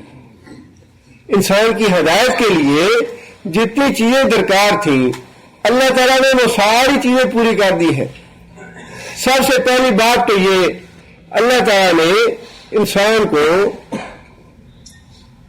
دل دیا، دماغ دیا، آنکھیں دی، کان دیے، اور بار بار یہ جتلایا قرآن مجید میں وَجَعَلَ لَكُمُ السَّمْعَ وَالْأَبْصَارَ وَالْأَفْئِدَةَ قَلِيلًا مَا تَشْكُرُونَ، ہم نے تمہیں دل دیے، دماغ دیا، آنکھیں دی، کان دیے تاکہ تم اللہ کے شکر گزار بن جاؤ کہ ہدایت کے لیے جو چیزیں مطلوب تھیں یا اللہ تو انہیں دے دی ہمیں۔ یہ ویڈیو دیکھنے کے لیے یا ٹی وی دیکھنے کے لیے یا فلمیں دیکھنے کے لیے آنکھیں نہیں دی اللہ نے، یہ گانے بجانے سننے کے لیے اللہ نے کان نہیں دیے، یہ مکاری اور مکر و فریب کرنے کے لیے، دھوکہ دینے کے لیے، لوگوں کو فریب دینے کے لیے عقل نہیں دی اللہ نے۔ اللہ نے جس مقصد کے لیے یہ دیا ہے دل، اس کے لیے تو اللہ فرماتے ہیں کہ تمہیں میرا شکر ادا کرنا چاہیے کہ ہدایت کے لیے جتنی بھی ضرورتیں تھیں تمہاری میں نے پوری کی ہے۔ لیکن یہ جو اللہ تعالیٰ نے ہمیں کان دیا، دل دیا، دماغ دیا، آنکھیں دی، یہ بھی مکمل ذریعہ نہیں ہے ہدایت کا۔ اور اس کی مثال یوں ہے کہ سورج کی روشنی میں تو آنکھیں کام کر رہی ہیں، ہم راستہ دیکھتے ہیں، رات کی تاریکی میں آنکھیں تو ہوتی ہیں، جب تاریکی ہو جاتی ہے تو وہی آنکھیں ہیں جن سے انسان دن میں راستہ دیکھتا ہے، رات کی تاریکی میں یہ آنکھیں بیکار ہو جاتی ہیں۔ جب تاریکی آ جائے تو پھر کیا چیز چاہیے راستہ دیکھنے کے لیے؟ اور وہ کیا چیز ہے؟ وہ وحی ہے۔ آنکھیں دینے کے باوجود یہ آنکھیں محتاج ہیں اللہ کی وحی کی۔ راستہ دیکھنے کے لیے دنیا میں تاریکی بہت ہے، فتنے بہت ہیں، جہالت بہت ہے، گمراہیاں بہت ہیں، اور اس تاریکی سے انسان بچ تب ہی سکتا ہے جب ان آنکھوں کے ساتھ ساتھ وحی سے بھی کام لے۔ اگر انسان صرف ان آنکھوں پہ اعتماد کرے گا تو بھٹک جائے گا، کہیں روشنی ہوگی کہیں تاریکی ہوگی۔ روشنی میں تو انسان راستہ دیکھ پائے گا، لیکن جب تاریکی کا وقت آئے گا، رات چھا جائے گی، تاریکیاں بڑھ جائے گی، گمراہی بڑھ جائے گی، تو یہ آنکھیں بیکار ہو جائیں گی، آنکھیں راستہ نہیں دیکھ پائیں گی۔ اس لیے اللہ تعالیٰ نے یہ بات ارشاد فرمائی کہ یہ چیزیں دینے کے بعد ہم نے رسول بھیجے، کتابیں بھیج دی، تاکہ قیامت کے دن تمہارے پاس کوئی بہانہ نہ رہ جائے کہ یا اللہ ہمیں تو ہدایت کے سارے ذریعے میسر نہیں تھے۔ یہ بھی ہدایت حاصل کرنے کے ذریعے ہے، زبان بھی ہے، کان بھی ہے، آنکھ بھی ہے، دل بھی ہے، دماغ بھی ہے۔ اور پھر اس کے بعد اللہ فرماتے ہیں کہ میں نے رسول بھیجے تمہاری رہنمائی کرنے کے لیے، جو تمہارے لیے بشیر بھی ہے، نذیر بھی ہے۔ اور ان رسولوں کو ہم نے ہدایات دی اپنی وحی کے ذریعے۔ جب تک انسان وحی سے کام نہ لے، وحی سے رہنمائی نہ لے، جب تک انسان تاریکیوں میں بھٹکتا رہے گا، خواہ انسان کتنے ہی یہ کہے کہ فلاں کے پاس بڑا عقل ہے، فلاں بڑا ذہین ہے، فلاں بڑا سوچ بچار کرنے والا ہے۔ تاریخ میں کتنے ہی ایسے لوگ ہو گزرے جنہوں نے اپنے فلسفے تراشے، خواہ وہ سائنس کے لیے تھے یا دنیا کو رہنمائی کرنے کے لیے تھے، لیکن کسی انسان کی رہنمائی انسانوں کے کام نہیں آئی۔ خواہ وہ سوشلزم کا فلسفہ تھا یا اسلامی سوشلزم کا فلسفہ تھا یا سرمایہ کا فلسفہ تھا یا فرائڈ کا فلسفہ تھا، جتنے بھی بڑے بڑے ذہین لوگ گزرے سب نے ٹھوکریں کھائیں۔ اس کی وجہ یہ ہے کہ انہوں نے حقیقی جو روشنی تھی اس سے کام نہیں لیا، اپنی عقل پہ انحصار کیا انہوں نے، اور اپنی عقل پہ انحصار کر کے انسان اللہ کے معاملے میں، دین کے معاملے میں، زندگی بسر کرنے کے معاملے میں صحیح رہنمائی نہیں حاصل کر سکتا جب تک انسان وحی سے رہنمائی نہ لے۔ اس لیے اللہ تعالیٰ نے ان سارے رسولوں کا ذکر کرنے کے بعد یہ بات ارشاد فرمائی کہ ہم نے سارے رسول بھیجے، پیار رسول بھیجے، اتنے رسول بھیجے جن کی تعداد کا بھی کوئی پتہ نہیں ہے۔ اور یہ رسول بھیجنے کا مقصد یہ تھا کہ عمل کے دن کوئی احمق اور بیوقوف یہ نہ کہے کہ یا اللہ مجھے تو پتہ نہیں چلا، یا اللہ مجھے تو تیرا دین پہنچا نہیں ہے، یا اللہ مجھے تو کوئی بتانے والا نہیں تھا۔ اس لیے اس آیت کی تفسیر میں علماء نے یہ بھی لکھا ہے کیونکہ محمد صلی اللہ علیہ وسلم کے آنے کے بعد نبوت کا سلسلہ تو بند ہو گیا، رسولوں کے آنے کا سلسلہ بند ہو گیا، اور اللہ رسول نے فرمایا کہ اب میرے وارث جو ہیں وہ انبیاء ہیں میری اس تعلیم کے، علماء جو ہے وہ وارث ہے اس تعلیم کے، جس کا مطلب یہ ہے کہ اب رسولوں والی ذمہ داری جو ہے اس دین کو آگے پہنچانے کی علماء کی ذمہ ہے، اور درجہ بدرجہ ہر آدمی کے ذمہ ہے، درجہ بدرجہ ہر آدمی کے ذمہ ہے۔ گھر میں شوہر کی ذمہ داری ہے کہ وہ اپنے گھر کو سیدھا رکھے، اپنے گھر میں دینی ماحول بنائے، اپنے گھر میں قرآن حدیث کی تعلیم جو ہے وہ سکھائے اپنے بیوی بچوں کو، اور پھر جیسے جیسے انسان کی ذمہ داری ہو ویسے ویسے یہ ذمہ داری ہے سب کی، تاکہ قیامت کے دن کوئی آدمی یہ نہ کہہ سکے کہ مجھ تک اللہ اللہ رسول کی بات نہیں پہنچی۔ لیکن اگر کوئی آدمی ویسے غافل رہے تو یہ پھر اس کی ذمہ داری ہے۔ اگر اللہ تعالیٰ نے اصل پہلی بات تو یہی ہے کہ اکثریت ایسے لوگوں کی ہے جنہیں اس بات کا پتہ ہی نہیں کہ اللہ تعالیٰ نے ہمیں اس دنیا میں بھیجا کیوں ہے۔ اس دنیا میں اللہ تعالیٰ نے ہمیں بڑے کڑے اور بڑے سخت امتحان کے لیے بھیجا ہے، بڑا ہی کڑا امتحان ہے، بڑا سخت امتحان ہے، اور اس کی جو ذمہ داری ہے اس کا احساس نہیں ہے ہمیں۔ دنیا کے معاملے میں آپ دیکھ لیں کہ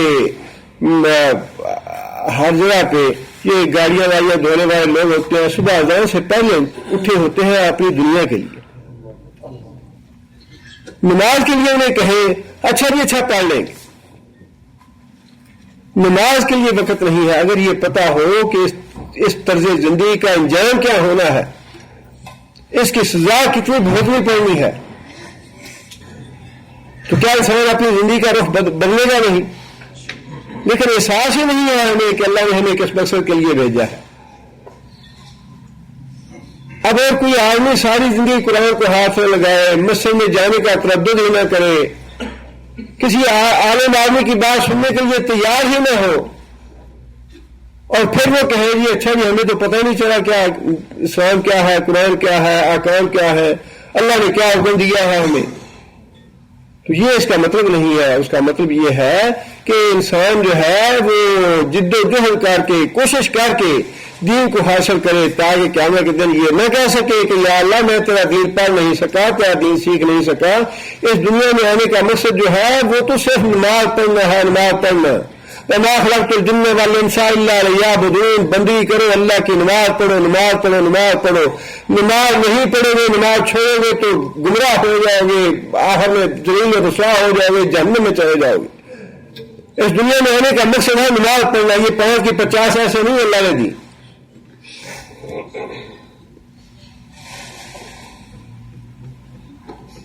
تاکہ رسولوں کے آنے کے بعد لوگوں پہ حجت قائم ہو جائے کہ رسول اللہ نے بھیج دیے ہماری ہدایت کے لیے، کتاب اللہ نے بھیج دی ہماری ہدایت کے لیے، اللہ نے ہمیں کان اور دل اور دماغ دے دیے ہدایت کے لیے۔ اب اس کے باوجود جو ہدایت حاصل نہیں کرتا، جو آدمی گمراہ رہتا ہے، جو آدمی جاہل رہتا ہے، پھر وہ کہنے کے دن بہانہ نہیں کر سکے گا کہ یا اللہ مجھے کوئی چیز ملی نہیں۔ آگے پھر اللہ فرماتے ہیں وَكَانَ اللَّهُ عَزِيزًا حَكِيمًا، اللہ تعالیٰ غالب بھی ہے، حکمت والا بھی ہے۔ لَكِنِ اللَّهُ يَشْهَدُ بِمَا أَنزَلَ إِلَيْكَ، اب اللہ تعالیٰ نے رسولوں کو بھیجنے کے بعد، وحی بھیجنے کے بعد، چونکہ اللہ ہی بھیجنے والے ہیں اس لیے فرمایا کہ بہت بڑی گواہی ہے اللہ کی۔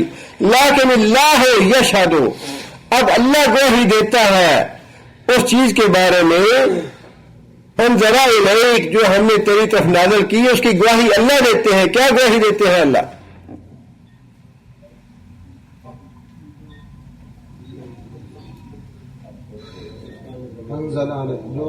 قرآن پر اللہ کس بات کی گواہی دیتے ہیں؟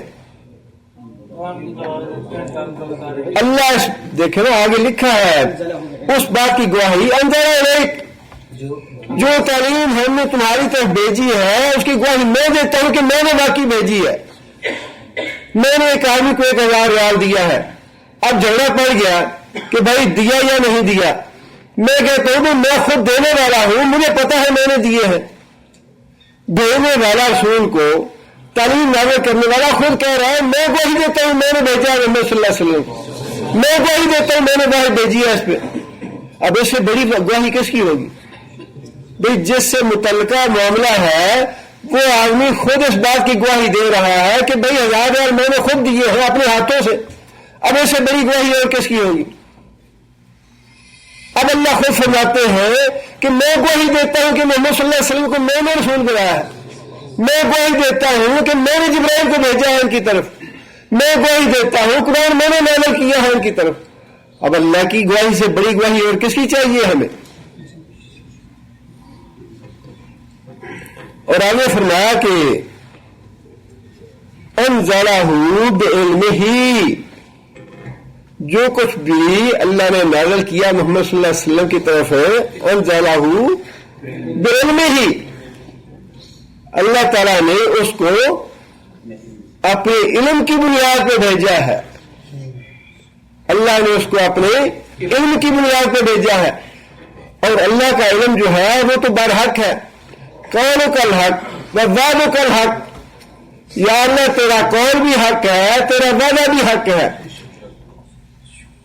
اللہ فرماتے ہیں کہ جو کچھ بھی قرآن میں نے بھیجا نازل کیا ہے، جو بھی قرآن مجید میں تعلیمات ہیں، وہ ساری کی ساری میں نے اپنے علم کی بنیاد پہ بھیجی ہے، اور اللہ کا علم غلط نہیں ہو سکتا۔ اللہ نے توحید کا عقیدہ اس میں بیان فرمایا، وہ غلط نہیں ہو سکتا۔ اللہ تعالیٰ نے رسول بنایا محمد صلی اللہ علیہ وسلم کو، اللہ تعالیٰ نے وحی کی نبی صلی اللہ علیہ وسلم کی طرف، اللہ تعالیٰ نے غیب کی خبریں بتائی اس قرآن مجید میں، برزخ کے بارے میں بتایا، آخرت میں جو معاملات آنے والے ہیں حشر نشر کا ذکر فرمایا، آسمان ٹوٹ جائے گا، زمین ختم ہو جائے گی، سورج ختم ہو جائے گا، چاند ختم ہو جائے گا، تارے ختم ہو جائیں گے۔ اللہ فرماتے ہیں کہ یہ ساری باتیں میں نے اپنے علم کی بنیاد پہ کہی ہے اور یہ ہو کے رہیں گی، اور پھر میں نے پیش گوئیاں کی ہیں قیامت کے قریب یہ آئے گا، عیسیٰ علیہ السلام نازل ہوں گے قیامت سے پہلے، یاجوج ماجوج نکلیں گے قیامت سے پہلے دابت الارض نکلے گی۔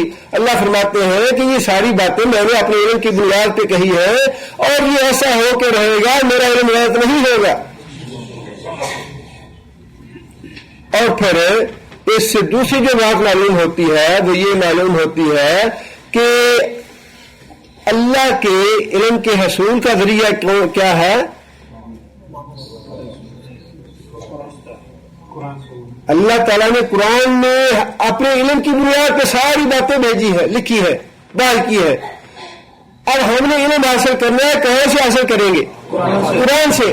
قرآن مجید خزانہ ہے پورے علوم کا، قرآن مجید خزانہ ہے پورے علوم کا، جو ہدایت کے لیے درکار ہے، جو ہدایت کے لیے علوم درکار ہے، جو ہدایت کے لیے دلائل درکار ہے، جو ہدایت کے لیے ہمیں چیزیں مطلوب ہیں۔ اللہ فرماتے ہیں کہ علم کا خزانہ ہے قرآن مجید۔ اب جو آدمی ساری زندگی قرآن مجید سے دور رہے، محروم رہے، قرآن مجید کو ہاتھ ہی نہ لگائے، اور دعویٰ بھی یہ کرے کہ میں مفتی صاحب ہوں سب سے بڑا، اور فتوے دے لوگوں کو، خزانہ جو اللہ تعالیٰ نے بھیج دیا، خواہ وہ حدیث میں ہے یا قرآن میں ہے، علم کا خزانہ وہی ہے۔ جسے علم حاصل کرنا ہے وہ قرآن حدیث سے علم حاصل کرے۔ آگے پھر اللہ فرماتے ہیں والملائکۃ یشہدون، اللہ کے بعد اسی بات کی گواہی فرشتے بھی دیتے ہیں۔ فرشتوں کا نام کیوں لیا اللہ نے؟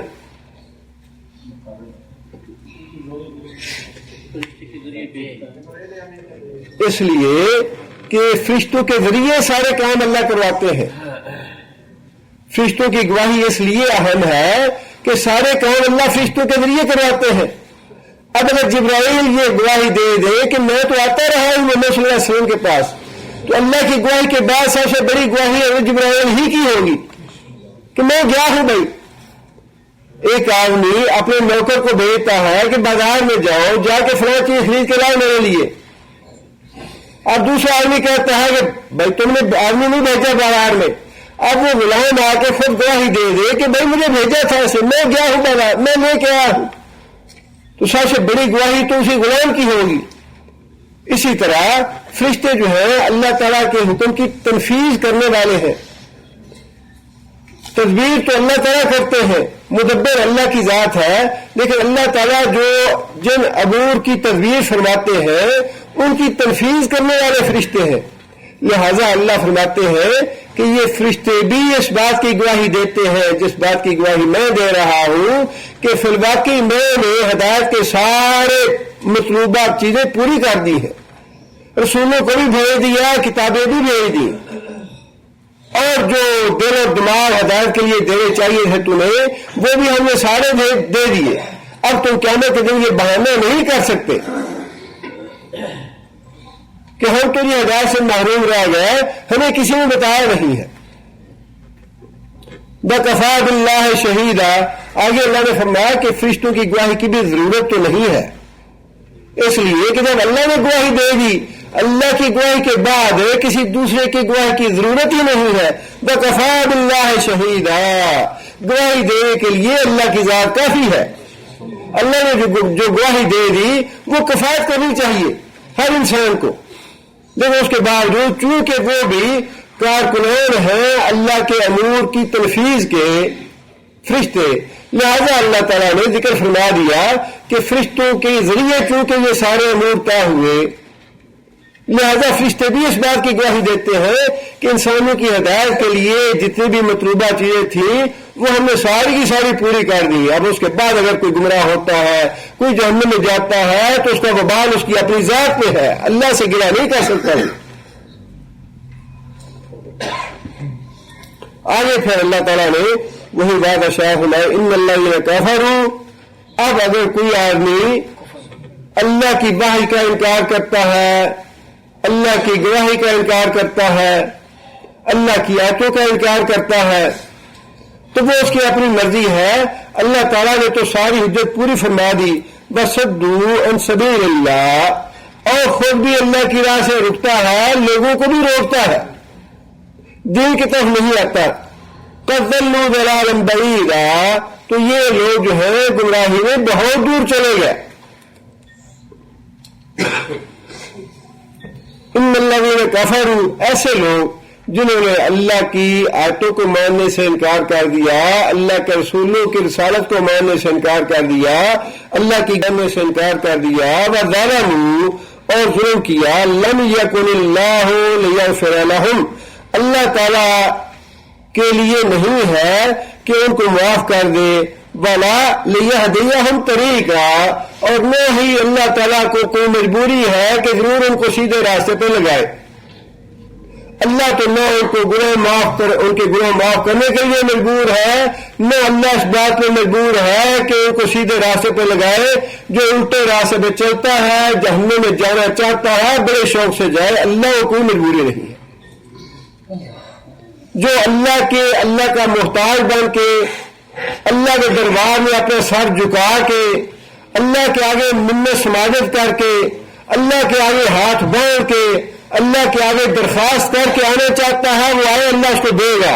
لیکن جو عقل دکھانا چاہتا ہے، تکبر دکھانا چاہتا ہے، جہنم کے راستے پہ جانا چاہتا ہے، اللہ فرماتے ہیں کہ میرے کوئی مجبوری نہیں کہ میں ہاتھ پکڑ کے تمہارا ادھر لاؤں کہ تم اس نیکی کے راستے پہ آؤ. جو جہنم میں جاتا ہے خوشی سے جائے. اور یہ ساری باتیں ویسے تو اہل کتاب کو مخاطب کر کے اللہ تعالیٰ نے ارشاد فرمائی ہے، لیکن ہے ساری یہ ہمارے لیے بھی.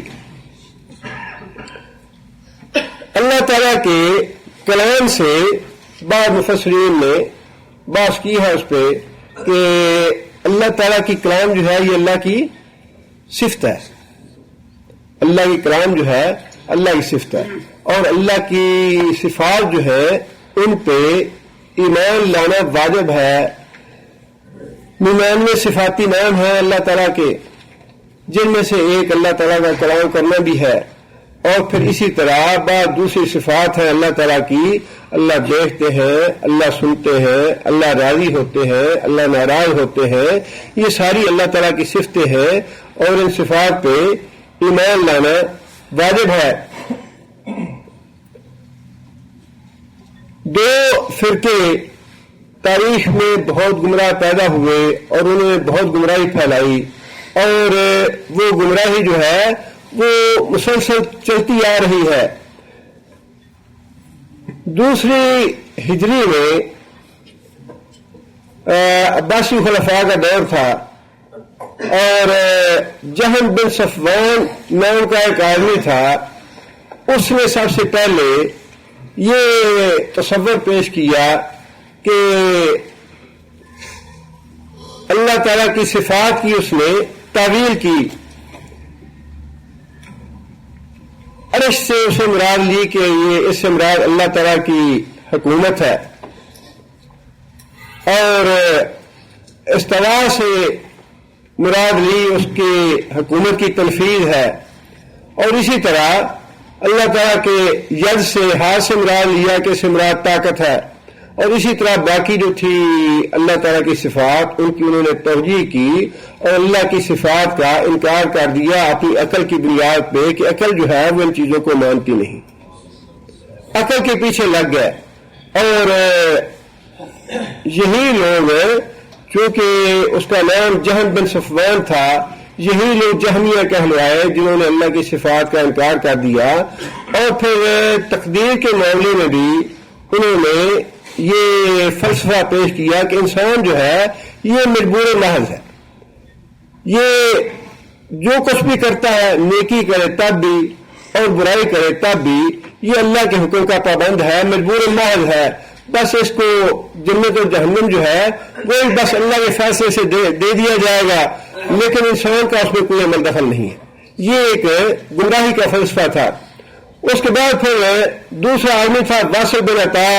اس کا جو فلسفہ تھا وہ معتزلہ کے نام سے عام ہوا، اور اس نے بھی صفات کا انکار کیا.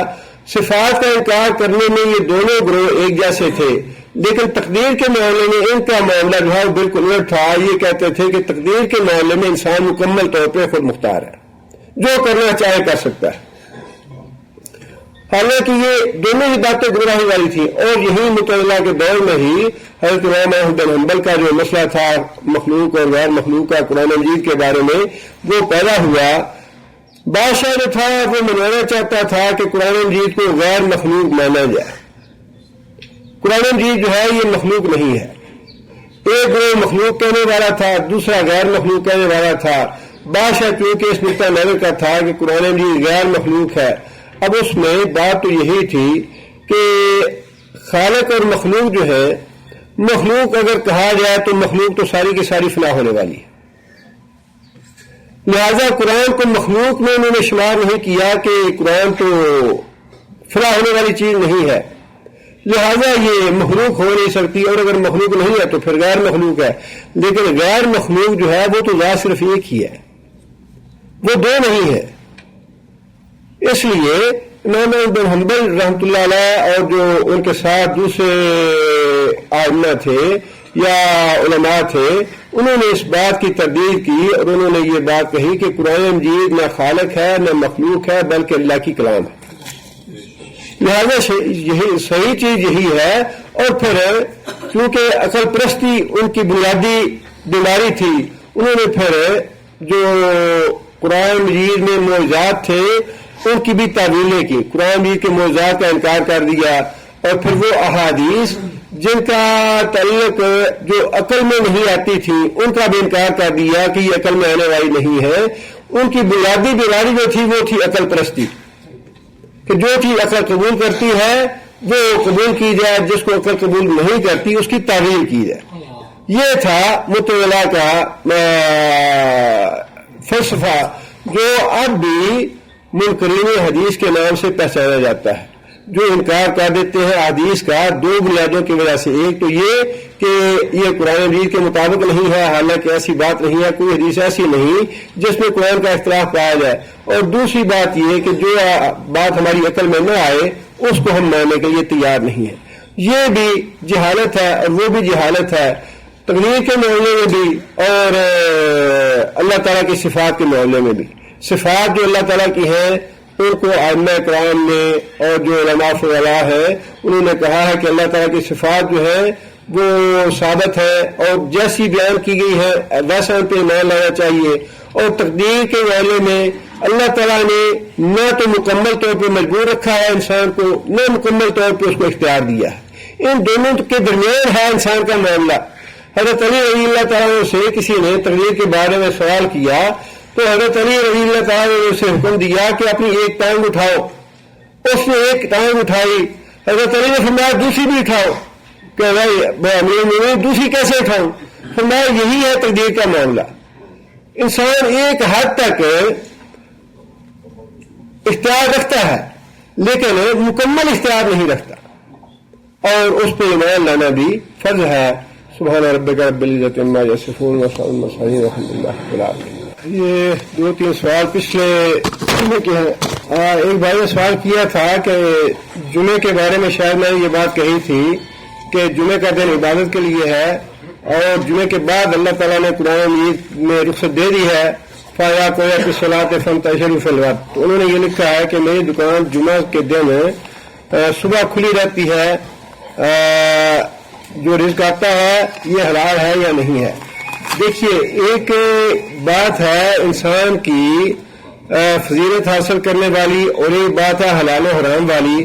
حرام کاروبار اس وقت ہوتا ہے جب اذان جمعے کی ہو جائے، یا ایھا الذین آمنوا اذا نودی للصلاۃ من یوم الجمعۃ فاسعوا الی ذکر اللہ۔ پہلی اذان کے بعد، پہلی نہیں دوسری اذان جو ہے جمعے کی مراد وہی دوسری اذان ہے، دوسری اذان کے بعد جو کاروبار ہے وہ حرام ہے۔ جمعے کے لیے جو دوسری اذان ہے جب خطیب کھڑا ہو جاتا ہے اس کے بعد کاروبار حرام ہے۔ اس سے پہلے کا وقت جو ہے وہ جمعے کی تیاری کے لیے ہے، خاص طور پہ جو دو حضرت عثمان نے پہلی اذان شروع کی تھی اس کا مقصد یہی تھا کہ جو دور دراز علاقوں کے لوگ ہیں وہ خبردار ہو جائیں کہ جمعے کا وقت ہو رہا ہے، اس کی تیاری کریں۔ اس لیے اگر کوئی آدمی اس وقت کو جمعے کی تیاری کے لیے استعمال کرے اور قرآن کی تلاوت کے لیے، ذکر اذکار کے لیے تو افضل ہے وہ، لیکن اگر اس وقت میں کوئی دکان کھولتا ہے تو حرام کے لیے تو واضح دلائل ہونے چاہیے۔ حرام اذان کے بعد تو ہے، اس سے پہلے انشاءاللہ نہیں ہے۔ ایک بھائی نے لکھا تھا کہ ان کے خسر صاحب کا انتقال ہو گیا ہے، اللہ تعالیٰ ان کی مغفرت فرمائے۔ اور ایک بھائی نے لکھا تھا کہ ان کے بچے کا آپریشن، پچھلے 10 میں نے اعلان کیا تھا کسی بچے کا آپریشن ہے، اور ایک بھائی نے لکھا تھا کہ بچے کا آپریشن کروانے والے بھائی رابطہ کریں، اور اس پہ انہوں نے اپنا موبائل نمبر بھی لکھا ہے۔ اگر ہونے والا ہے آپریشن تو یہ بھائی ان سے رابطہ کر سکتے ہیں، یہ موبائل نمبر ہے ان کا۔ یہ ایک بھائی لکھا ہے کہ ہمارے ایک ساتھی ہیں اور ان کی جائیداد ہے جو اللہ کی راہ میں وقف کرنا چاہتے ہیں، ان کے 4 لڑکے ہیں، ایک لڑکا راضی ہے، 3 لڑکے راضی نہیں ہیں، کیا وہ جائیداد وقف کر سکتے ہیں یا نہیں کر سکتے؟ جواب یہ ہے کہ اگر 3 لڑکے راضی نہیں ہیں تو وہ اپنی جائیداد وقف نہیں کر سکتے۔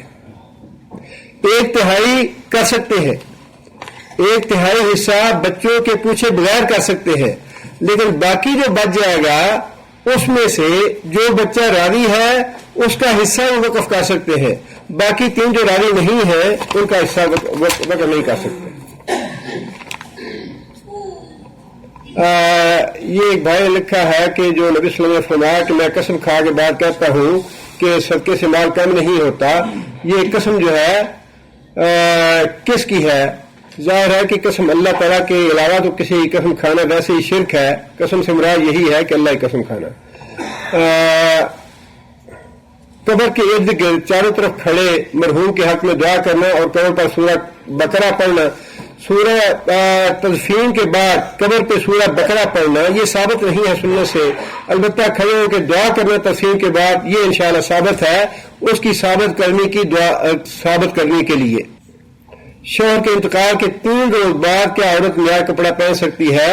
شوہر کے وفات کے بعد عورت کے لیے عدت جو ہے وہ 40 دن کی ہے، 3 دن کی نہیں، 4 یا 10 دن کی ہے۔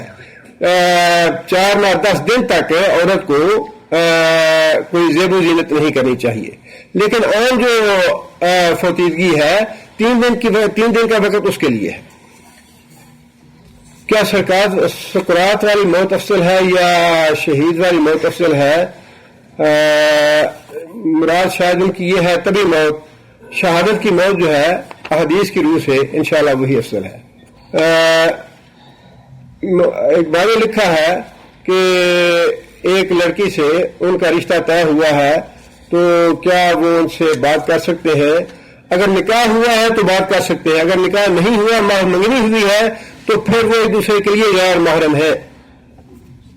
ایک بھائی نے لکھا ہے کہ میرا نام سلیم اللہ ہے، میرا بیٹا بیمار ہے، اللہ کا شفا کو اللہ تعالیٰ فرمائے نے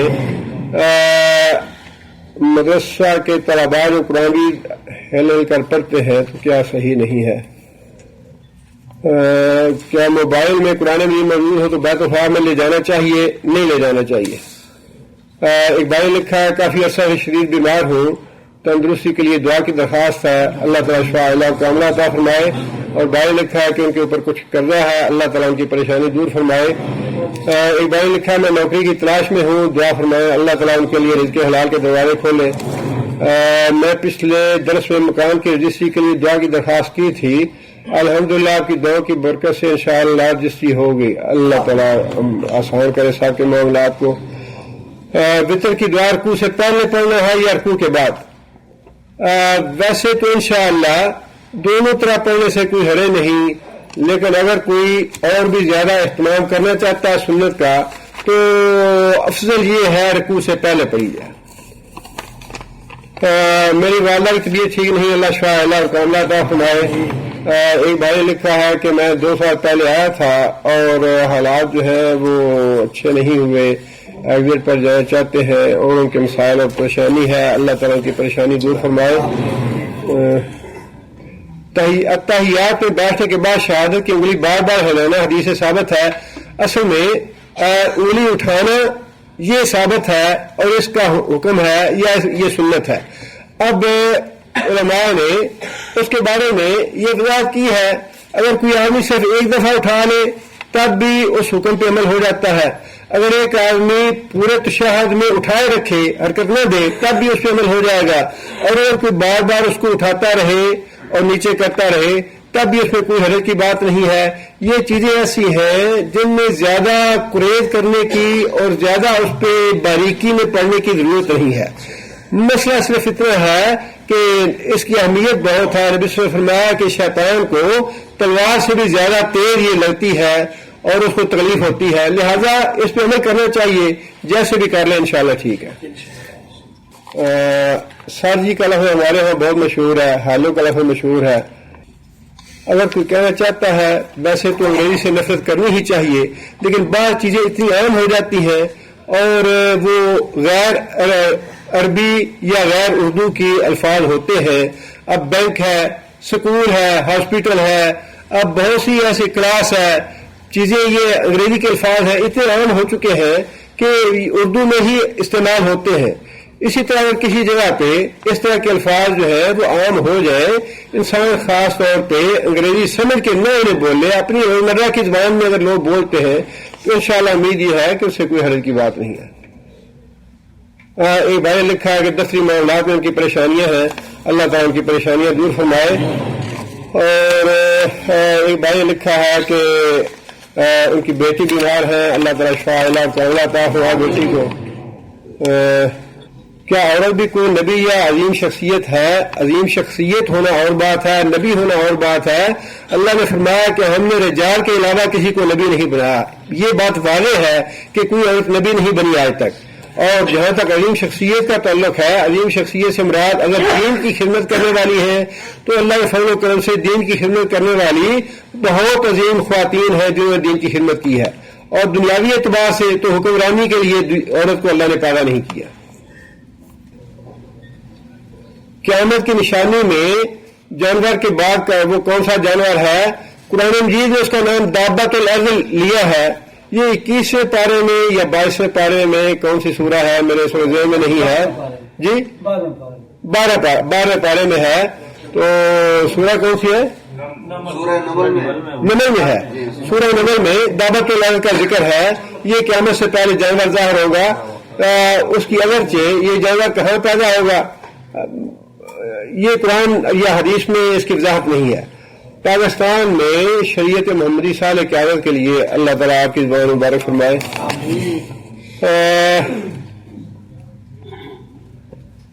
ایک شخص مسلمان ہونا چاہتا ہے, ہندو ہے, کچھ آڈیو لیکچر درکار ہے. یہ بھائی نے اپنا پتہ لکھا ہے, اگر کوئی بھائی ان کی ہیلپ کر سکے تو انشاءاللہ ان کے لیے صدقہ جاریہ ہوگا.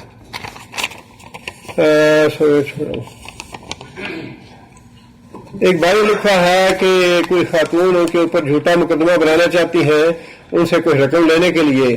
اللہ تعالیٰ ان کی مدد فرمائے اور اللہ تعالیٰ ان کے لیے سہولت اور آسانی پیدا کرے, ان کی پریشانی اللہ دور فرمائے. ایک بھائی نے لکھا ہے کہ ان کے خاندان والے جو ہیں وہ مشرک ہیں, اور اللہ تعالیٰ سے دعا فرمائے کہ اللہ تعالیٰ ان کی توحید کے خزانے سے عطا فرمائے. اللہ تعالیٰ ان کو ہدایت دے اور شفا عطا فرمائے. اللہ تعالیٰ ہدایت ملے. بس یہ جو کلمہ پڑھنے والے ہیں نا اس طرح کے لوگ, ان کو آپ کلمہ گو مشرک کہہ سکتے ہیں. ان کے لیے خاص طور پہ جیسے میں نے عرض کیا, جب یہ لوگ مر جائیں اسی حالت میں تو پھر تو ان کے لیے مشرک کا لفظ استعمال کریں آپ. لیکن مشرک کا لفظ سے چونکہ ذہن میں یہی بات آتی ہے کہ وہ عیسائی ہے, ہندو ہے, یہودی ہے, یہ ہے مشرک قومیں. مسلمانوں میں سے جو گمراہ ہو گئے اور جو اس طرح کے غلط کاموں میں پڑ گئے, اصل میں یہ جو تکفیر کا مسئلہ ہے نا اس میں تھوڑی احتیاط کی ضرورت ہے. بڑے لوگ بے احتیاطی سے خواہ خواہ یہ کفر کے فتوے لگا کے اور بڑا معاملے کو بگاڑ دیتے ہیں. ان لوگوں کو ہدایت کی ضرورت ہے جو کلمہ پڑھنے والے ہیں اور جو آخرت پہ ایمان رکھتے ہیں, نبی صلی اللہ علیہ وسلم پہ ایمان رکھتے ہیں, قرآن پہ ایمان رکھتے ہیں. ان کو واضح طور پہ مشرک اس طرح کا کہنا جس طرح کے دوسرے ہیں, یہ ذرا تھوڑا سا اس میں تأمل کرنا چاہیے. اور یہ تکفیر کا معاملہ جو ہے اس سے بچنا چاہیے, اس لیے کہ نبی صلی اللہ علیہ وسلم نے فرمایا کہ جس کو آپ کافر کہتے ہیں اگر وہ کافر نہیں ہے تو پھر آپ کافر ہو جاتے ہیں. جس کو آپ کافر سمجھ رہے ہیں اس کا کافر ہونا تو اللہ کو پتا ہے, اس کا آپ کو یقین نہیں ہے. لیکن نبی صلی اللہ علیہ وسلم کے قول کے مطابق آپ کا کافر ہونا یقینی ہو جائے گا. اللہ کے رسول کی بات جو ہے وہ پکی ہے. اللہ کے رسول کی بات کی وجہ سے اگر وہ غیر کافر ہے، غیر مشرک ہے، تو آپ کا کافر یا مشرک ہو جانا یقینی ہو گیا۔ اس معاملے میں ذرا احتیاط کریں اور اللہ تعالیٰ سے دعا کریں ان کے لیے، اللہ تعالیٰ ہدایت دے انہیں۔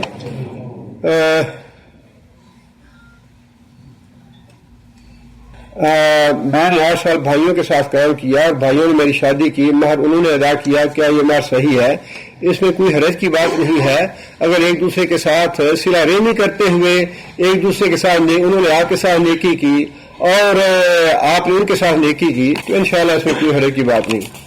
ایک بھائی ہے، انہوں نے لکھا ہے کہ اپنے بیٹے کو 10 سال کی عمر کا ہے اور قرآن حفظ کرنے کے لیے ڈالا ہے، اللہ تعالیٰ اسے کامیاب کرے، لیکن اس کو محض آپ قاری پہ نہ چھوڑ دیں۔ بچے کا حفظ کرنا قرآن مجید یہ ایک سمندر عبور کرنا ہے، بہت بڑی محنت کی بات ہے، یہ معمولی بات نہیں ہے، سعادت بھی بڑی ہے اور محنت بھی بہت بڑی ہے۔ بعض لوگ قاریوں کے حوالے کر کے آپ غافل ہو جاتے ہیں، بے پرواہ ہو جاتے ہیں، سمجھ لیتے ہیں کہ ٹھیک ہے جی اب بچہ جانے اور قاری جانے، اس طرح نہیں ہوتا یہ۔ ماں باپ کو بھی ساتھ محنت کرنی پڑتی ہے، بچے کو بھی محنت کرنی پڑتی ہے، بچے کو بڑا انکریج کرنا پڑتا ہے، بچے کی بڑی حوصلہ افزائی کرنی پڑتی ہے، اور پھر قاری صاحب کو بھی بڑی محنت کرنی پڑتی ہے۔ یہ جب تک تینوں افراد جو ہیں یہ کام نہ کریں بڑا مشکل ہو جاتا ہے۔ سارا بوجھ بچے پہ نہ ڈالیں، اپنے آپ پہ بھی تھوڑا بوجھ ڈالیں۔ ایک بھائی نے لکھا ہے کہ ان کے والد صاحب سخت بیمار ہیں، اللہ تعالیٰ شفا اللہ تعالیٰ فرمائے ان کی۔ بھائی نے وہی سوال لکھا ہے، پاکستان اور انڈیا کے چند علماء نے سود کا روپیہ لے کر مسجد اور مدارس کے حمام تعمیر کرنا جائز سمجھتے ہیں۔ اس معاملے میں میں نے اپنی جو رائے ہے وہ واضح کر دی ہے، اور میں کسی کے فتوے پہ نہ تو تنقید کرتا ہوں نہ اس کی تردید کرتا ہوں۔ جس آدمی کا دل مطمئن ہے اس دلیل پہ میں جو بات کہتا ہوں آپ سے اس کی میں دلیل آپ کو دے دیتا ہوں۔ اگر آپ کو وہ دلیل دل کو لگے اس کو مان لے، دل کو نہ لگے نہ مانے، میں آپ کو مجبور نہیں کرتا۔ اگر ان علماء کی دلیل آپ کو اپیل کرتی ہے، دل کو لگتی ہے، تو بڑی خوشی سے اس پہ عمل کیجیے، میں تو نہیں روکوں گا آپ کو۔ جو میرے اپنے موقف کی دلیل تھی الحمدللہ وہ میں نے آپ کو بتا دی۔ ہمارے لیے خاص طور سے دعا کریں۔ بھائی نے لکھا ہے کہ مجھے فلمیں دیکھنے کی عادت ہے اور اس کے بعد اللہ سے روتا بھی ہوں، اللہ تعالیٰ آپ کو سیدھا راستہ دکھائے، اللہ تعالیٰ آپ کو استقامت عطا فرمائے، اللہ تعالیٰ آپ کے دل میں اللہ تعالیٰ اپنے ڈر و خوف پیدا کرے اور اللہ تعالیٰ آپ کو خلوص عطا فرمائے اس عمل میں۔